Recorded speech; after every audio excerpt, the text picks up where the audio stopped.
Well, as it was well emphasized by our keynote speakers, digital competencies are not only necessary for employability and the needs of the European labor market, but also essential for participation in the society, democratic processes, addressing inequalities, discrimination, basically safeguarding social rights.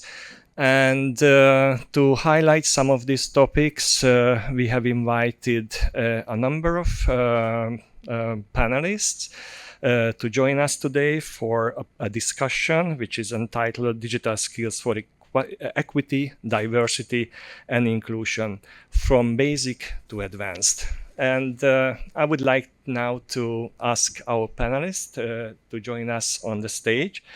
Georgi Dimitrov, Head of Unit from the European Commission, DG EAC. Anna Carrero, Deputy Head of Unit, DG Employment from the European Commission, from the Unit of Vocational Education and Training at CEDEFOP. I would like to ask Achilles Kameas to join us. He is a professor at the Hellenic Open University and a board member of All Digital. We have Sara Loriato, Policy Officer from the Age platform with us, Alessia Sebillo, Executive Director, Diesis Network, Jakub, Christoph, Secretary General from the Council of European Professional Informatics Societies, CEPIS, and Gina, Ebner from the European Association for Education of Adults, EAEA, Secretary General. Thank you very much for accepting our invitation and for your participation. And first of all, I would like to ask you to very briefly introduce yourself, your institution and or organization you work for, really in a 1-minute time frame, by answering an open or finishing an open sentence. And this sounds like enhancing digital skills is important for all because. And I would like to start with you, Georgi, if you would like to answer this question. Or not, it's not a question, sorry, sentence. Thank you, Peter, also for the invitation to be here. Continuing, because it is foundational to understand the type of technology and reality which is around us, in order to be able to master it and ultimately control it. This is why it is important. Thank you very much. The same open sentence for Sara. Enhancing digital skills is important for all because. Well, because somehow new technologies and digitalization is unavoidable from our daily lives. And there is a clear risk of exclusion, so we must be sure not to leave anyone behind. Thank you very much. Anna, the same question for you. Thank you. Well, coming from the Directorate General of Employment, Social Inclusion, I would say that it's important to participate in society and for inclusion and also to match labor market needs. Thank you. Jakub? It's important for everyone, including the community of IT professionals, because we are all living in a digital world, which sometimes has its mishaps. Electronic world. Exactly, and sometimes it continues persistently, and it's important for the community of IT professionals, as users are very much important parts of any system, including the audio ones, and it is essential. Maybe you can. It's me. Yes, it's something to do with my voice, probably not corresponding. And without the certain degree of the digital competences, the work of even the most skilled IT professionals is futile. Thank you, Jakub. Achilles, it has a voice recognition system, so Either it works or not. Let's see. Well, Achilles, why is it important for everyone? it is important for everyone because everyone is important, and we don't have the luxury to leave anyone behind or out.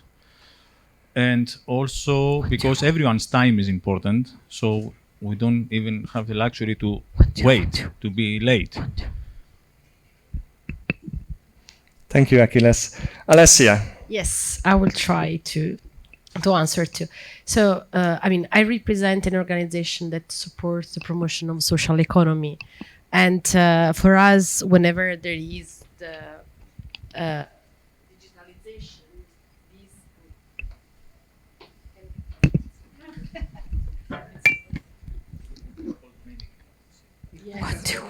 try to. Oh my God! Yes. So I was saying that when there is the digitalization, so the need of, as was said before, it's something that we might be critics on it, but digitalization is not stopping, and this is quite the fundamental also if we want to advance on the sustainability and the inclusivity. So the three things are very much connected to each other. They cannot just go one on another. If we want a more sustainable world, we must also want a more digital and then a more inclusive world. So, and in order to do that, we need digital skills for all. This is a must. Thank you, Alessia. And Gina? It's important for participation and democracy. Thank you. Now let's go to the next round, and for each panelist we would have a question, and I would like to turn back to Georgi Dimitrov first. We heard that there have been important decisions yesterday. The College of Commissioners adopted a digital education package, I think, if I'm not mistaken, only yesterday. And if you could explain what it contains and is about, and what are some of the Commission's plans for digital education in Europe. Okay, let's give it a try with the mic, and let's see how this works. Yes, it's true that the college adopted yesterday 2 council recommendations, which were kindly already referred to. Thank you very much for that. And this has been work which I represent DG EAC, which stands for Education and Culture, which we have been leading in, but actually in close cooperation together with a number of other services, among them my colleague here, personally, also institutionally, I have to say. So very nice to be on that panel. This is a very tricky question, Peter, because council recommendations are not really page turners normally. So I would probably just highlight a few things here rather than give you the rundown, because I am afraid that that's going to overwhelm everyone, including myself. Let's start with the foundation. So we have 2 council recommendations, one of which is called key enabling factors. Why? Because in order to get any kind of digital skills, you have to have the ecosystem around you. It's not possible to learn this in theory. You need to somehow apply it. I mean, it is perfectly possible to do some computer science with your book somewhere, but in reality, you need a whole ecosystem. And this goes for any type of digital skill, advanced, basic, whatever, specialist. You need essentially the system around you. And this is just like you need the physical school in order to be able to get education. It's not really different from that. The only difference is that the schools have been there for centuries, whereas the digital education ecosystem is just emerging and does so very, very fast. So when we talk about enablers, this is just in order to be able to develop this type of digital skills. And what we need there is not very, I would say, rocket science-y either. I mean, we all know it. It's about the infrastructure. It's about access to devices, very important for inclusion. It's about connectivity. It's very bizarre or surprising that even now, I mean, it's 2023, We are surrounded, by all kinds of technologies, including generative AI. Still, less than 20% of schools have gigabit access to connectivity, whereas we're playing, God with AI. So there are some fundamental mismatches in the system itself, which is why we have proposed some measures to the member states, recommendations, of course, and in order to make the ecosystem work, first of all. So it's about investment in this type of enablers. Very important point, it's also about working more effectively together when developing such a, I would say, more novel digital ecosystem. Why is that important? Because responsibilities and schools are run mostly in member states by the member states. I mean, they are public in like the wide majority of them.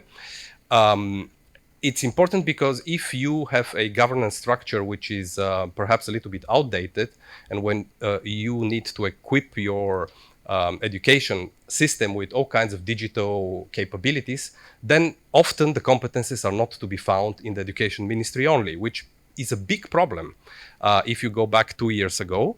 And then you just try to remember, what happened in certain countries in terms of access, in terms of teachers not being able to reach out to their students.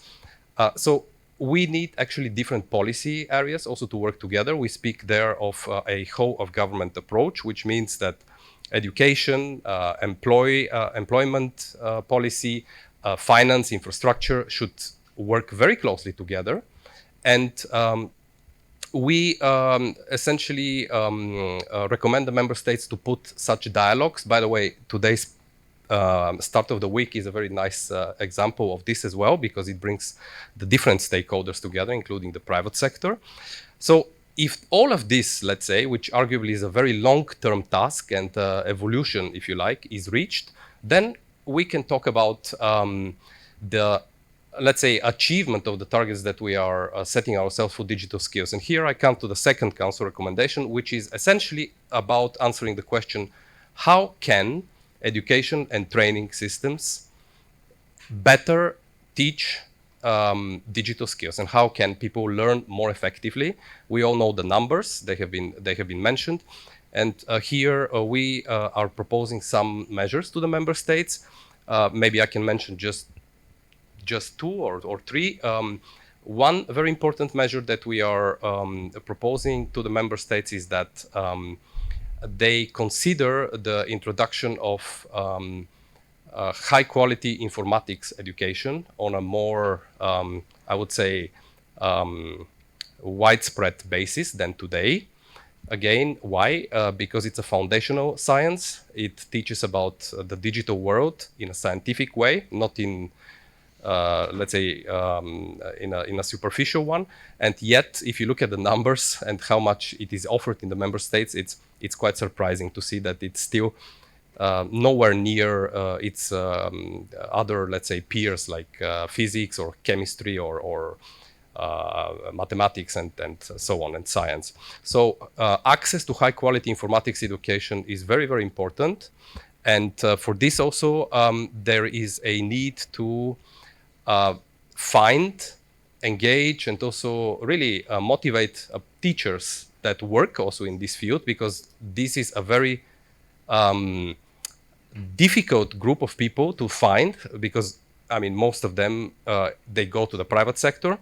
So it's really a vicious circle of being able to keep the teachers, but also to develop them into let's say specialized teachers who can teach this type of digital skills to all pupils and students.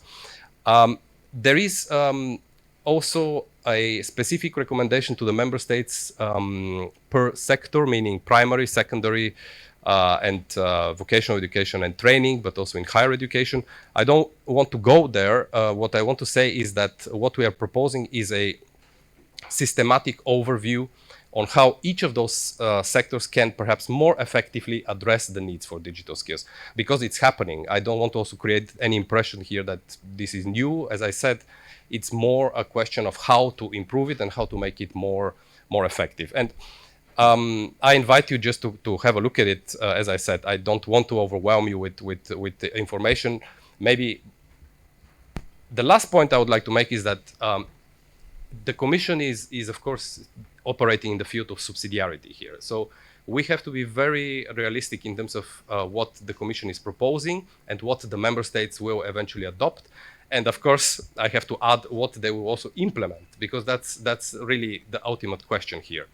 What we need right now, I think, is a common effort of the, let's say, public, private authorities, but also of stakeholders, as long as, of course, they support this, in order to invite the member states to go a little bit further than they have done so far, to also cooperate more at the European level, and to perhaps establish a more effective way of achieving these type of objectives. Why? Because most of these challenges are not unique to any member state. They are very, very widespread and common, in fact. So it's probably a good idea to exchange and to cooperate more, because otherwise everyone would reinvent the wheel. So very lengthy answer to your question, but thank you very much for the opportunity. Thank you very much, Georgi, and I think it's a call for our members to get involved in these processes and again emphasizing the importance of digital competence and as non-formal education actors. My next question is for Anna, and we would like to hear more about the European Year of Skills, which is just about to be launched. And please tell us about the Commission plans and visions related to the European Year of Skills. Thank you. Thanks a lot for having me as well, in addition to the Commissioner who already set a little bit the scene. So basically, the European Year of Skills comes in a very specific context. We have a lot of hope and a lot of opportunities that the transitions that we are trying to push, the digital and the green transition, will bring. But we are also facing a lot of challenges. We have all heard also from our keynote speakers about the shortages that companies are facing in digital, but also for other skills. We also have a situation where adults don't participate in training very often. We are trying to reach a very ambitious figure of 60% of all adults participating in training every year. We are still at 37%. And we are also facing other challenges coming from demographics. We know that our working population is shrinking progressively. So we thought that it's really time to take action in this respect and give visibility and change the mindset around skills, not only for the labor market, but also, as we were saying before, and many people were already highlighting, for inclusion and participating in society. So in this context, this initiative was proposed. The European Year of Skills will be in place from the 9th of May of 2023 until the 8th of May of 2024. And it has 4 broad objectives overall. First, we want investment to be increased and also to be more effective and inclusive. We also want skills to be more relevant according to labor market needs. And in this respect, it's very important to work together, particularly with social partners and companies. We also want to match people's aspirations and skill sets with labor market needs, particularly for the green and digital transitions and the recovery. And in order to do so, we will also pay specific attention to very specific target groups to activate more people in the labor market, and also pay attention to women and young people. And we also think it's very important in this context of shortages to attract people from third countries, while giving them also more opportunities for learning and providing also more opportunities for mobility and for recognition of qualifications. And also in this context, it will be also an opportunity for member states to understand which factors are blocking or being challenging in order to step up efforts for the upskilling and reskilling of the population. So that's basically what we want to achieve. And in order to do so, we want everybody on board. So it's not only an initiative of the Commission and other institutions. We really need to work together. And to do so, we would really rely on member states. We will have national coordinators to encourage action at member state level, at national, regional, and local level.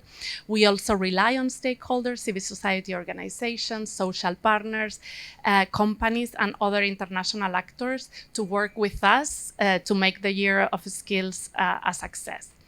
And what can we do? So, of course, at EU level, we are going to communicate a lot and organize a lot of events to talk about skills, to promote our tools, to encourage action.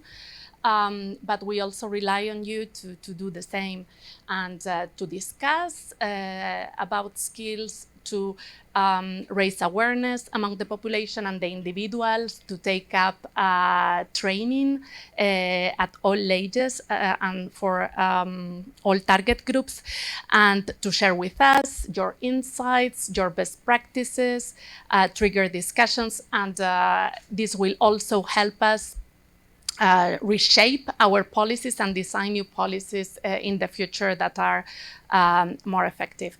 So in this vein, as the Commissioner already announced, our first event will be the Skills Festival that will take place on 9th of May. I encourage you to check our website and already register to follow online, and we will have many more. The following will be the Making Skills Count, and this links with a question that a participant had to the Commissioner before.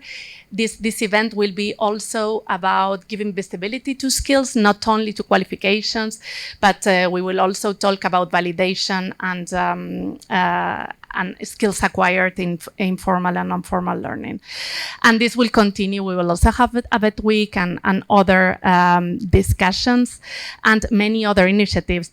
One of the first key deliverables was yesterday's package, but there will be many more during the year. So I encourage you to stay tuned and also upload your initiatives and events on our website in the map. Thank you for your call for action. And actually, I received yesterday the invitation to the Skills Festival and registered. And so check your mailbox as well. You might have received an invitation to that already. Thank you very much, Anna. Now I'm turning to Achilles Kameas from Hellenic Open University. And I would like you, Achilles, to reflect a little bit on the title of this panel. We are discussing about digital skills for equity, diversity, and inclusion. Why, in your opinion, it is important to take into account these aspects? Well, thank you for inviting me in this very interesting panel, and congratulations for organizing the All Digital Week once more. And again, we hope we're going to have a bigger impact than last year. What is equality and diversity and inclusion? First of all, equality, as I understand it, is a goal, is a concept, let's say, an attitude, and then diversity is a fact, is a state, it's something that exists. And inclusion is a process that starts from diversity, from that state, and tries to achieve equality. Well, having that in mind, digital skills, we've already heard 90% of the jobs require digital skills.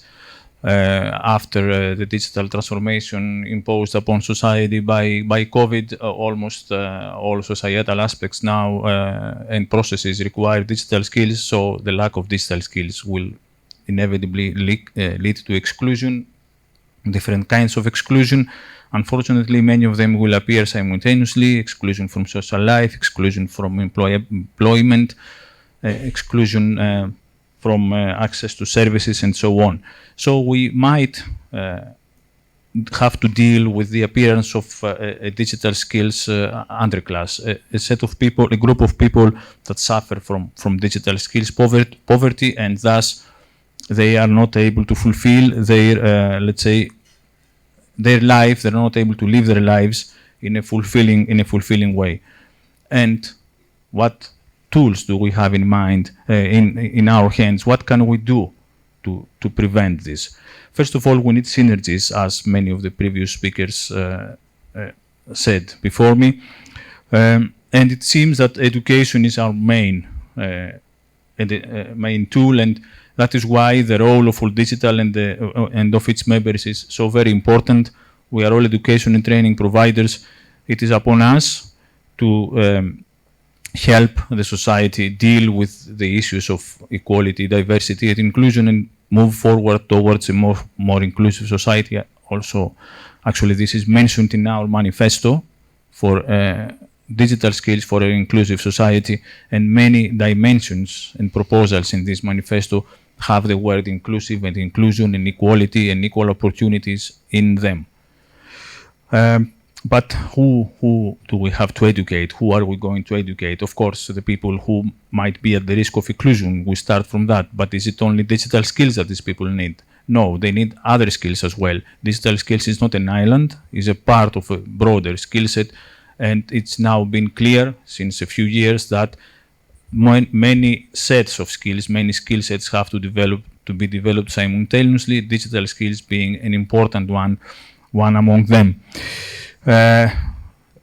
We need also to help people understand what are the digital skills shortages and gaps by, let's say, using self-assessment tools like My DigiSkills and so on. It is not enough, though. People are citizens, let's say, are one target group of inclusive education, but we also need to empower the educators. Already been said before, different measures have been taken lately. That's a very good sign. We have a road to walk ahead. Educators are the actors of change in our society. We need to invest in them. We need also to provide role models for the people to base themselves upon. But is it enough? No. Again, we need to work with the education providers as well. It doesn't make sense to, let's say, invest in the educators if the education and training environment does not help, is not favored, does not favor inclusive education. And then it's not only educators and educational environment, it's, as I said, the environment in general that we need to work with. It's the sector, the business sector, employment providers. Those must be made aware of the potential offered by diverse background, of the benefits that a multicultural organization has to offer, and of course of the need to incorporate digital skills and competencies into this environment, invest in their people, in their employees, and diversify the group of employees, the teams, and train the employers. We must also invest on the employers as a target group so that they favored this kind of multicultural environment. But then there is also the society at large, the people who must also become, let's say, more open, who must also understand that diversity has things to offer, that diversity is an asset. And the media, we need to work towards, against, I would say, hate speech online, for example, which is a recent phenomenon that again is really linked very closely to digital skills. We need to work to advance, to improve the media literacy competencies. Already these have been incorporated in Digicom 2.2. It's a very important aspect that now surfaces. And digital skills are also very important behind this. And of course, in order for all of this to function, we need an umbrella, we need, let's say, an armory of rules, policies, that have to be put in place, have to be designed with the involvement of the stakeholders that are affected, but also have to be implemented. There is no point having policies if they are not implemented. And this is another opportunity for all digital to play, to help members in their states where they are active to implement the policies that are being designed for equality, diversity, and inclusion by promoting digital skills. All Digital has a lot of instruments that we apply in order to achieve this. All Digital Weeks is one of them, and it has a very, very big impact. Probably is the most impactful instrument that All Digital is running. But then we also have our summit, the All Digital Summit, taking place every autumn, in which we debate and discuss issues. And then, of course, we have we are now working towards the Digicomp Hub. We are a big supporter of Digicomp as one of the systematic way of describing and promoting digital skills. We are working towards establishing the Digicomp Hub, and another part of it will be, Digicomp Hub will be a part of All Digital Academy, the broader umbrella that All Digital is building as a service to its members, but it's also broader, as a broader service to enhance competencies, including digital competencies.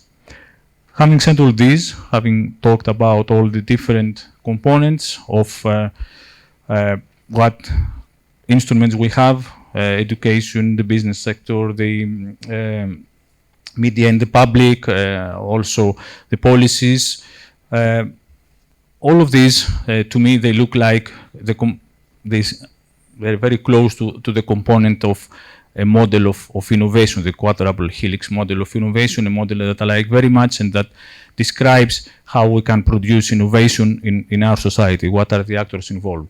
So I wanted to close by saying that to me it seems that digital skills, if the investments are made correctly in all these helixes, in all these dimensions, can lead to social innovation. And the All Digital Weeks is one of the events in which every year we see this kind of results. We see social innovation happening. That is why they are important. Thank you. Thank you very much, Achilles. And some of the initiatives you have mentioned will be presented later after the panel discussion, such as the Digicomp Hub or the All Digital Academy. Even we will hear about the European Digital Skills Certificate feasibility study, which was earlier mentioned by Commissioner Schmidt. Thank you again, Achilles. And I'm turning to Sarah Loriato, policy officer from the AGE platform, and let's speak a little bit about older people situation when it comes to digital competencies and how digital competencies can impact their active inclusion and civic participation. Hello, everyone. I'll just come back a little bit to what happened during the pandemic, just to give an illustration and what's the place of older people regarding digital skills.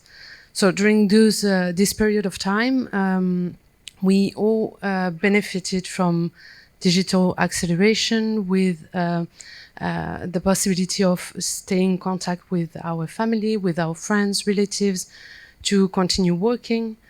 But a lot of people stayed offline, and actually it was kind of an obstacle for those people who were excluded and faced isolation. And the numbers show that older people are overrepresented among those offline people. At AGE, we believe this is mainly due to lifelong learning, and also older people or older adults education that is overlooked. And we think it is mainly due to an outdated vision that we have of the life course approach. meaning that we believe that we still think in terms of early years of for education, adulthood is for working, and then we are pensioners. Today, there is more flexibility than this, and we need to adapt that flexibility to education as well, and it is true also for digital skills. We also believe this is because of ageism, that is part of our culture, actually.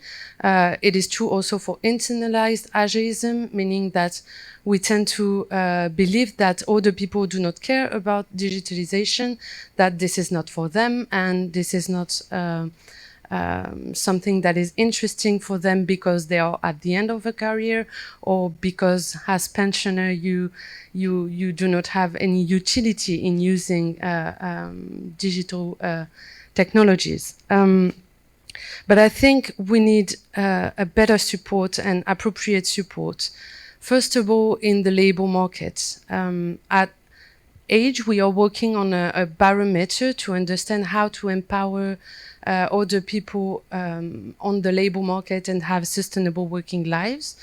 And we see a lot of good practices showing that if you give new skills, new digital skills to older workers, it will, of course, improve the way the company is working and the projects are running.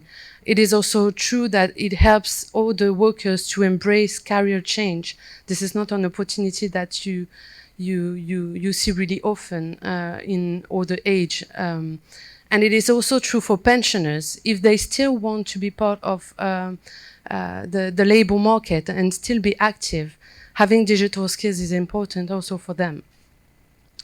Outside of the labor market, there is of course a real need of providing the opportunity of gaining digital skills to access goods and services.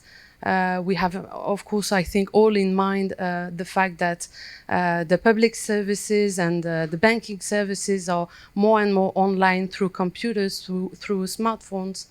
And without digital skills, there is kind of a difficulty to access just basic needs, actually, being able to do a transfer from an account to another. If there is no physical services, you need basic skills to do it online. It is true also to allow older people to participate in the political and cultural life. I have in mind the participation to the political life mainly because in France, and I'm taking this example because I'm French, we see that a lot of mayors in villages are pensioners. If you do not provide them with basic digital skills, and actually digital skills, how do you expect them to answer to the needs of the population and just run a campaign and continue their work? It is not possible.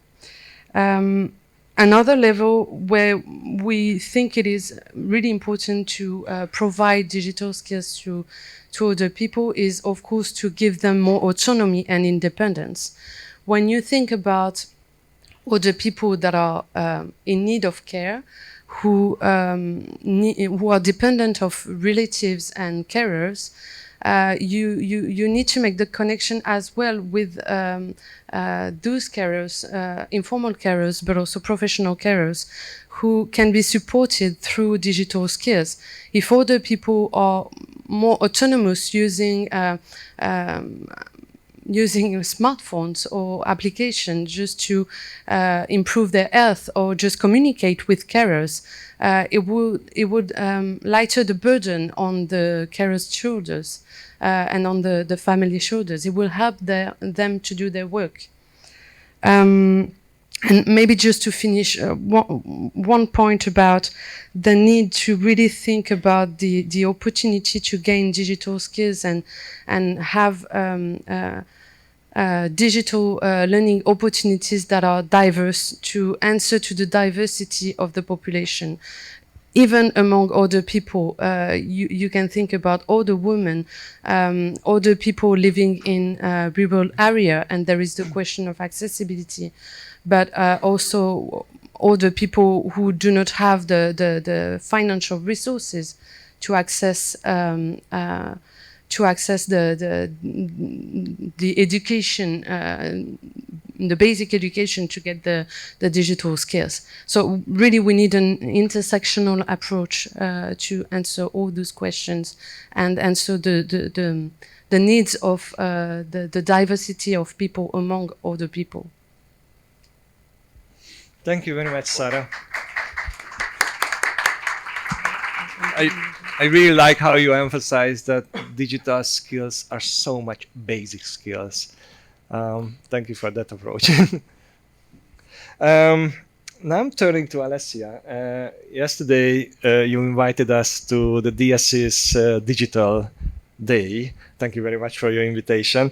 And I would like to ask a question, how enterprises, in particular social enterprises that your network is representing, and entrepreneurs benefit from the widespread development of basic as well as advanced digital skills. Thank you. Thank you very much also for inviting us today and to come yesterday to present the it's working. The DigiComp to our audience. First of all, just a few words to those that maybe don't know what a social enterprise is, but Diesis represents social economy and mainly social economy enterprises in Europe. We are extending our activity also abroad, and we are talking about enterprises that mainly have three fundamentals. First of all is to have a social and environmental impact. Then to reinvest the profit. So the profit are not for the management, but they are reinvested for the community. And third of all, the governance, democratical governance. So these are the three pillars, let's say, very basically on social economy enterprises.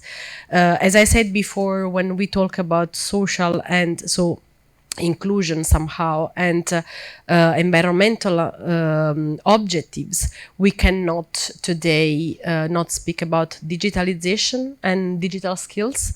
It's the third year that we have organized the Diesis Digital Day, really to underline how much there is this connection. And at the beginning it was very funny because we started probably a bit strong at the time, but speaking for instance about blockchain and how much such kind of technology took from, let's say, the social economy ecosystem, like mainly the cooperative movement, for instance, and how in their implementation and participation, they really somehow replicate this kind of interaction. But of course, social enterprises needs still a lot to learn. They have still a lot to learn on digital skills in order to improve. Last November, the European Commission published the transition pathway for the social economy, where this link between the famous twin transitions on green and digital has been underlined even more as linked and going on at the same time. Elements that were put on the table, of course, in the discussion, we had the opportunity, as many other stakeholders, to participate and to very active in the definition of the transition pathway, where, of course, the access to digital infrastructure, digital literacy and skills, digital entrepreneurship, and digital innovation and collaboration. So those were the factors on which we had to talk and to discuss and to figure it out. Mainly why they were important and how social economy could develop and improve on those areas. And coming from the digital skills, of course,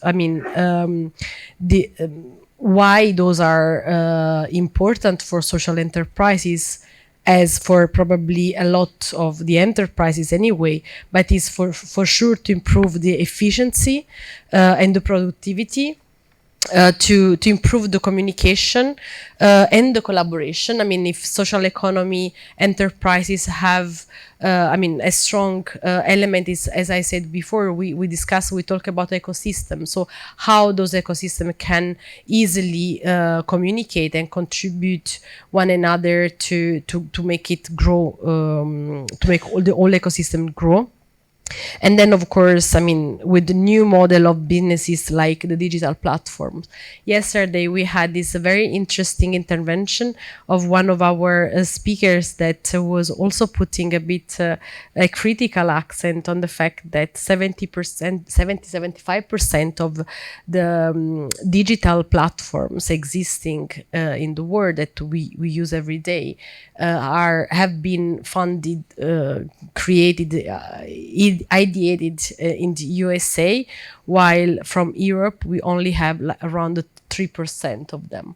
And this is, I mean, and I believe that many of the brain behind the 70% comes from Europe somehow. So my opinion. Sorry for the voice also. So yeah, I mean, social economy enterprises are working quite a lot. We have been together with our other partners. We are now working on the blueprint for the social economy and proximity, really to understand what are the specific needs.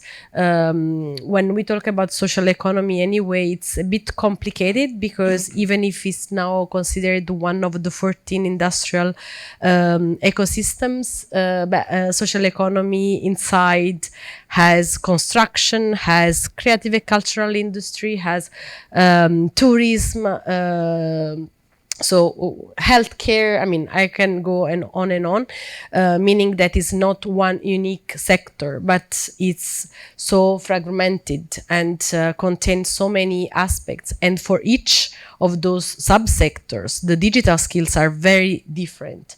We are talking about around 14 million workers on the sector. So, and these are all potential learners, people that needs to be reskilled or to upskill themselves, to improve and to make their enterprises more valuable on the market. Because whatever, I mean, we are talking again about social and environmental impact, but they are enterprises. They need to be profitable. They need to make money in order to be sustainable and to keep doing their job properly. So with the Blueprint project, this is what a base project, we are really trying to figure out what might be those skills, transversal skills, looking at the digitals also, of course, to go through these huge changes that we are navigating. And there is this need of also collaboration between the organization working on the sector, but also the partnership with BET providers, universities. So, I mean, the message is also, and as was said before, you know, we cannot do it alone, but it's also looking at the enterprises world. We have to bring around the table different actors and different stakeholders in order to progress and to answer as much as possible to those needs. Thank you very much, Alessia. And now I'm turning to Jakub Christoph, who is from CEPIS, representing the European Professional Informatics Societies. And we have been talking about basic digital skills, even advanced digital skills, but not forget about the highly professionals, the IT professionals, who have a very important role to play in Europe. What is needed in order to meet those targets that the European Union has set? The short answer would be a lot is needed. But when I try to think about certain more specific aspects, let maybe first try to imagine what is the, let's say, the stereotypical view of an IT professional in the eye of hopefully no one in this room, but quite frequently in the society. Many still thinks that IT professional is slightly nerdy looking coding developer sitting in the basement eating a cold pizza, recently graduating from their local college with computer science degree. That's still a view that many people would share. And there are many misconceptions in this stereotypical view, but not all of them. It is far from the truth. First of all, the fact that it is a coder or developer, this is more and more a rare case in terms of the demand for the IT professional job profiles. The developers are not exactly on the rise. Everyone, as we sit here, we can, without even any idea of any programming languages, right now we can ask the OpenAI, please write us a code for simple applications that will change the color of the screen into blue. Within 5 seconds, we receive the code. And that we can do it ourselves. Think about the big tech companies and their possibilities of using the development and coding via the AI. We don't necessarily need to see IT professional who spend hours on trying to debugging a code, which was always taking a lot of time for many developers. Right now, a machine will be able to do it in no time. But does it mean that in general IT professionals would be less in demand? No, far from it. We've heard Jeremy's earlier in his presentations touching on some of the job profiles for IT professionals that are very much in need. Cybersecurity. Absolutely. We are living in an unprecedented age of cyber attacks these days. I would add also data analysis. This is very much a profession that is in the rise in terms of the demands. Organizations need to make more and more critical decisions being data driven.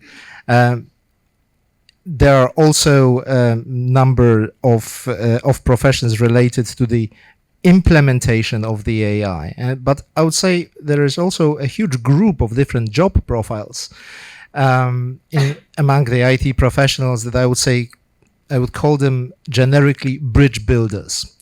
I'm talking about the DevOps engineers and specialists. I'm talking about the full stack engineers. I'm also talking about the UX and UI designer, the user experience, user interface designers. Those professionals who are linking the development side of the IT industry with the operations, with the real needs of the organizations, of the companies. Those people are very much in demand, and they will, in the foreseeable future, be in the huge demand in the job market. So one misconception to fight with, and using such a tools as we have, on one hand, the DigComp as a framework for users, but also let's not forget the ECF, the framework for the professionals that's been developed by the works of Sen. We need to try to think how the best, all of us here, dear colleagues and friends, how to promote the IT professionals' jobs of the future. And that is coming to the second misconception, that this IT professional is a computer science graduate. Again, is becoming more and more further from the truth. Yes, of course, one path of becoming someone who could be considered IT professional, it is traditional formal way of going through college and university and obtaining a degree, but it's just one of the multitude roads as we know now. Signing up to various courses, informal learning, lifelong learning. This is very much the way of becoming or stepping first on the first step of the ladders to become an IT professional.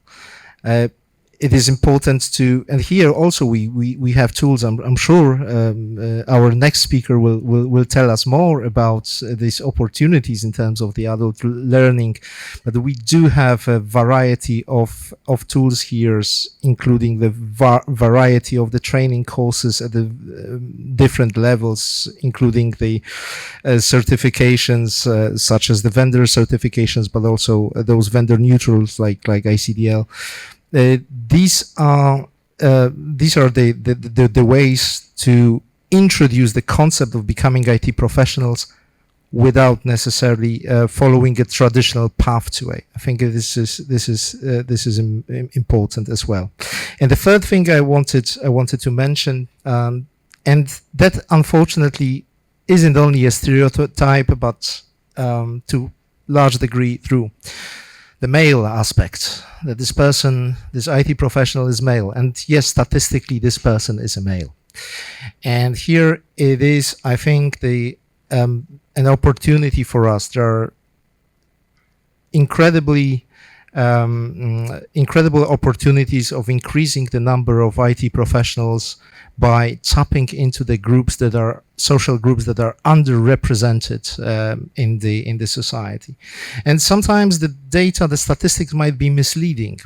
If you look at the employees of the big tech companies and their let's say gender balance, you'd think it's not that bad because they are close to parity. But if you delve into the tech jobs within those big tech companies, but also otherwise, it's not very rosy then. You will see that loads of people in even the tech companies, the roles that are being performed by ladies are in the non-tech position. So there is a huge opportunity here to promote the paths to those new type of roles via different ways by addressing the underrepresented groups in the IT profession. Because anyone can become an IT professional. Absolutely, even you, Peter, if you want. It's not too late still.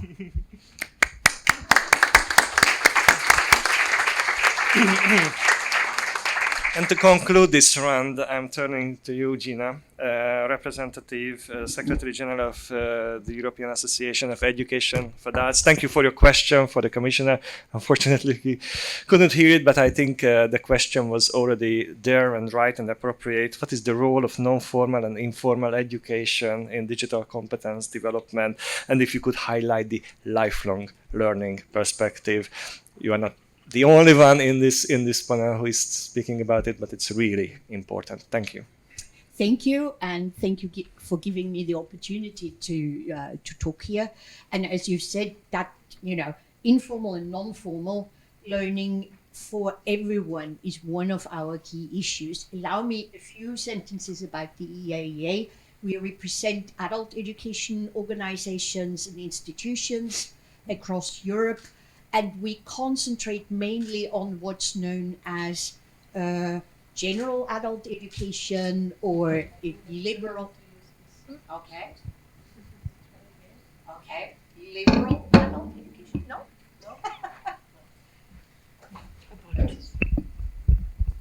It works, no?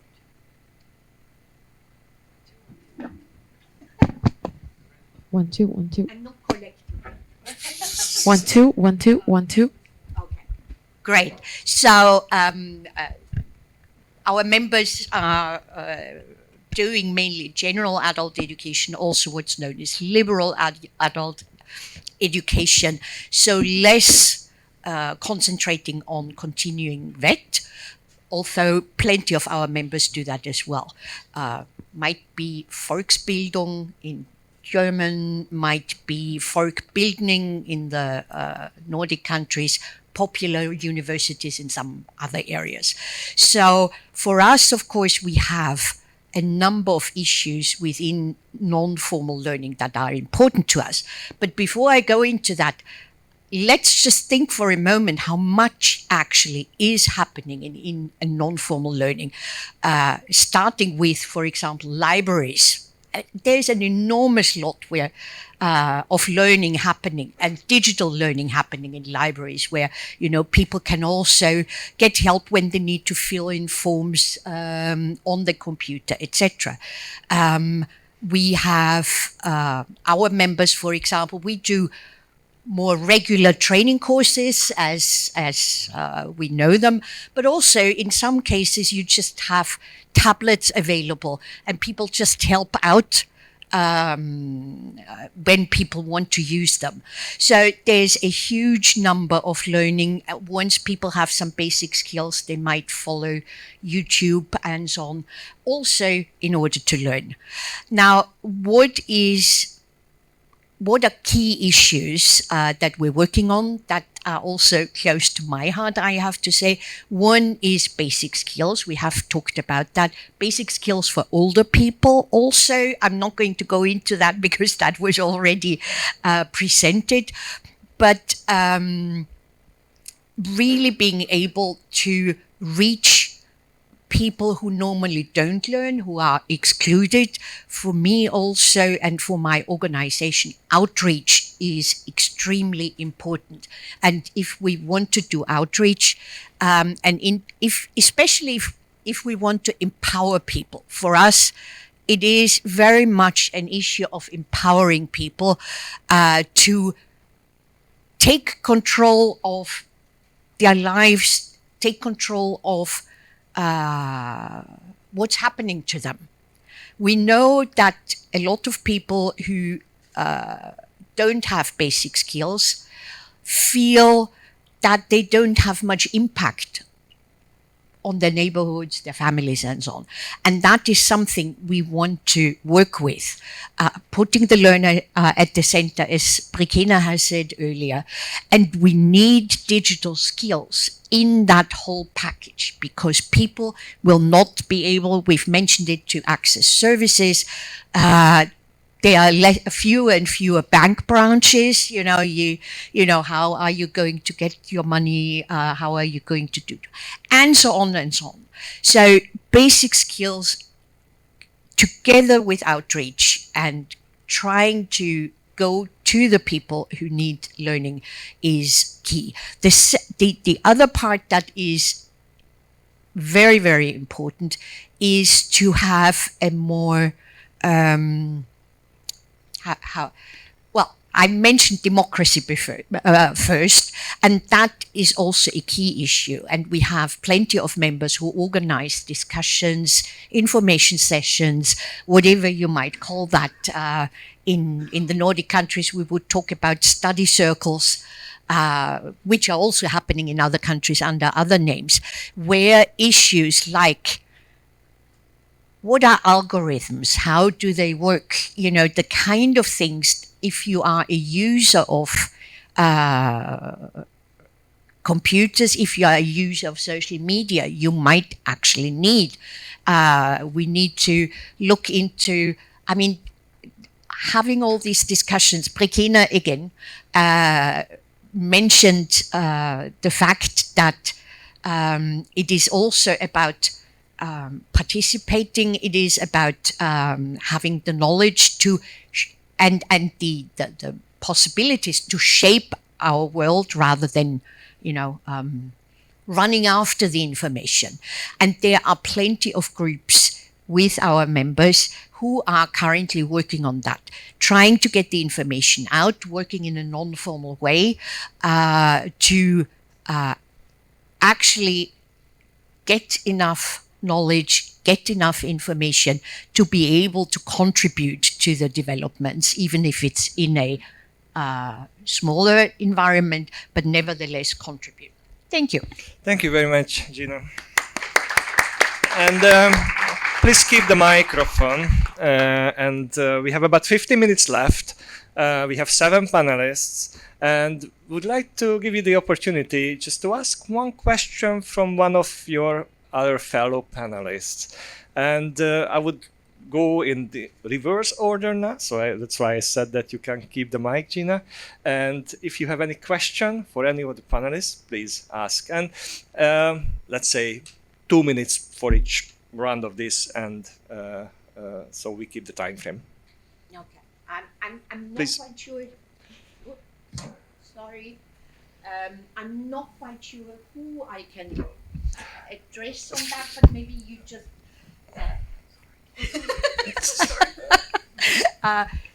But yes, for me, one of the key questions is partnerships, and not only partnerships, but also cooperation mechanisms. It's all very good to, say we like each other. I mean, I'm exaggerating, but I believe, and I think, well, we as an organization, as rather at the beginning, I think we need cooperation mechanisms to make it, to realize and implement partnerships. And I'd be keen to hear more about that, maybe generally, or if someone has a good practice example on mechanisms of making that possible, I'd be very happy. Who would like to answer this question about collaboration mechanism? Georgi, please. I don't have a mic, so the session is streamed. That's the only reason why we need a mic. Of course. Apologies. Yeah. It's all hybrid now. I will start if anyone wants. I will be less than 2 minutes. I will point you. I mean, it's a great question because that's the ultimate test how you can make this cooperation work. And I would like to point you to the Erasmus program, which I don't know if you're aware, but 1/3 of the Erasmus program is not spent on mobility of people. And there is a huge amount of projects which are of relatively, I would say, smaller scale, but which enable a few organizations to work well together. These are the so-called Key Action 2 projects. And this is quite large in terms of numbers, and any type of partnerships between, let's say, civil society organizations of the like that we have here, plus public authority or private sector is allowed, and in fact works pretty well. On top, I want to say just that in Erasmus we have also a very special Key Action 3, where sometimes we launch bigger experimentations, and we do them with specific priorities in mind. And for example, we have just launched something on AI, or we will do something on disinformation as well as on computer science. This is also where the ultimate objective is not to write a study, but actually to get the people together. I don't know. Yeah, well, we have put in place also some collaboration tools in DG Employment. We have the Pact for Skills you may be aware of. These are large-scale partnerships between education and training providers, chambers of commerce, public authorities, companies, and so on to work together towards upskilling and reskilling. We also have a community, EPALE, also for adult education. You are aware of it, right? I mean, it's also a good source to put people together so they can also apply to Erasmus Plus projects. And we have indeed some very successful partnerships already built through Erasmus Plus. So we encourage you to apply and continue building these networks and partnerships. Thank you very much, Anna and Georgi, for your answers. And I would like to turn to Jakub, if you have any questions for anyone. Yes, if I might ask Achilles here, as a representative also of academia and touching on the subject of diversity, there is this growing negative trend of many young women dropping out of universities in the STEM majors. It's becoming more and more worrying from my perspective. But I'm wondering if you, on one hand, share this worry, and on the other hand, if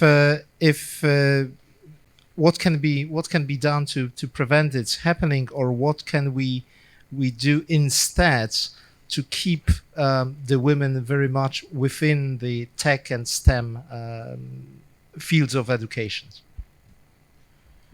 Yes, thank you, Jakub, for the question. I happen to be a member of the Gender Equality Committee of my university, so well, one thing we can do is educate again, but educate not only the women but also educate the men as well, because the reason that one of the reasons that women, and this is very unfortunate, but it's true, unfortunately. One of the reasons that women do not reach the high potential they are entitled to is because men are there and occupy these positions, or men somehow don't think that it should happen. So we need to educate, let's say, both sides, if I may say this, well, this is not very appropriate word. Then on the other hand, perhaps we need to take another look into the way that we have structured our curricula. This might require, let's say, involving more women in the design of all these educational services that we offer, so that we incorporate their point of view, which is different. And then again, I think that we need to educate the broader environment in which this is going to happen. So what I want to say is that this is not a problem of the disciplines themselves, of course, but it is an issue of empowering the women first of all, and at the second time creating the favorable context into which they can thrive, because we need women to participate at least in equal terms in society with men and with all the other genders. Thank you very much, Achilles. Alessia? Thank you very much. It's very interesting point, but we just closed this year, January, a project that was addressing digital skills to migrant women. And it was for us super interesting to see that we reached around 100 young women that with different background from countries, but also family situations. And I think that 80% of them ended up with completing the training. And then what was even more interesting was that we organized these job fairs, and we were able to involve 40 enterprises, ICT enterprises in 6 countries in Europe, and with directly interviews and so on. So there is this willing from the enterprises, and there is the willing from the women to learn. I think that, yes, as Achilles was saying, what is missing probably is the awareness on also what are the job opportunities that are sometimes not well, if not well explained, but they are not, the information are not very accessible. And then, of course, gender stereotypes from the very beginning. I mean, we need to work with the educators and who orientate in the decision making on what are the faculties, what are the educational path. And I want to have the final word on this. I forgot to mention before that we also need role models, a lot of them, because there are already women out there successful and actually contributing, but they have to come out. They have to present themselves to make other women follow. Keep your mic as long as it works. And if you have a question for another fellow panelist, please ask. Okay, thank you. I have actually a dual question, so I will look to the left and to the right. My question is based on gaps. We have identified. We're talking about education, okay, and there should be a continuum in education, but there isn't. So we have the formal education, and then at some point this ends, and then we have lifelong learning and perhaps non-formal education, but it seems that there is a gap between those systems. What can we do, and this is a question for you, Gina, what can we do to address these gaps? What kind of synergies do you think we should pursue? And this is one question about gaps, and there is a second question about gaps that is for you, it's my retaliation. we have the IT professionals, the skills, the IT skills, they are described very nice in ECF. We have the Digicom that describes the, let's say, citizen skills. But first of all, we have the non-IT professionals who might need digital skills. And then we have people who are professionals, but also citizens. And then we have these frameworks and perhaps other frameworks. And I also have sensed, trying to apply them in different projects, gaps between them. This is, let's say, when does a skill, a digital skill, stops being a digital skill for the citizen and becomes an IT professional skill, or probably the other way it happens, actually. What was IT professional skill, as you very successfully said a few moments ago, now it is a citizen skill. And then there is the time-based gap, that the skills that today are considered to be advanced a couple of, I don't know, months, maybe years, in the future will become basic and will go, let's say, from the professional group sector, whatever, to the citizen sector. How can we work on smoothing this transition? What kind of investment do we need to take? I have one mic. So you first address Gina. Let's start with her. Yes, I think that is one of the crucial questions. But the answers, I think, are on different levels. One is the systemic level, and here we have to say that in many countries there is too little infrastructure for adult learning, lifelong learning, etc. It just doesn't exist in that way, or are very, very small organizations and so on. So that is something that needs to be addressed from a systemic level. And it also needs to be linked better to the other systems. If you look at overviews of educational systems, you often have, primary school, secondary school, university, or various colleges, etc. And you go, where's the rest? And it isn't even in the overview of the educational systems in the countries. So that is one level. And here there is, we are hoping that slowly things are changing. I have the impression that, for example, the Upskilling Pathways Initiative has had some impact, and more countries are investing more in order to do upskilling. The other issue is more on a personal cultural level, that someone mentioned it, that there is that concept, once you have finished your formal education, that's it. Very often people talk about motivation. I have to say I don't like that concept. I think it's about relevance. In order for people to learn, it needs to be relevant. Otherwise, why should you spend your, little time that you have next to your job on learning? So if it's relevant, be it for your personal life. I have a lovely example, a young man who had very low qualifications and skills. He was so fascinated by his regional football clubs that he taught himself Excel because he wanted to follow his club and have all the results in there. That was really relevant to him. So either because it's hobbies or because it's interests and so on. It could be for work because you want to do something else or better and so on. But we cannot expect that we offer something wide and expect that people just pick it up.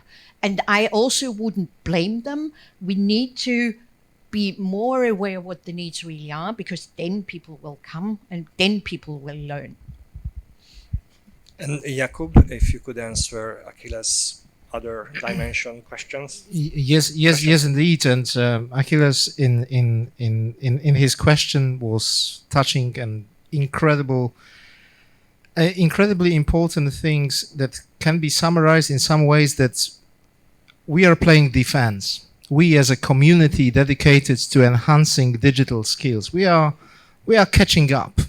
We are catching up behind the technology, and we are one step or two steps behind.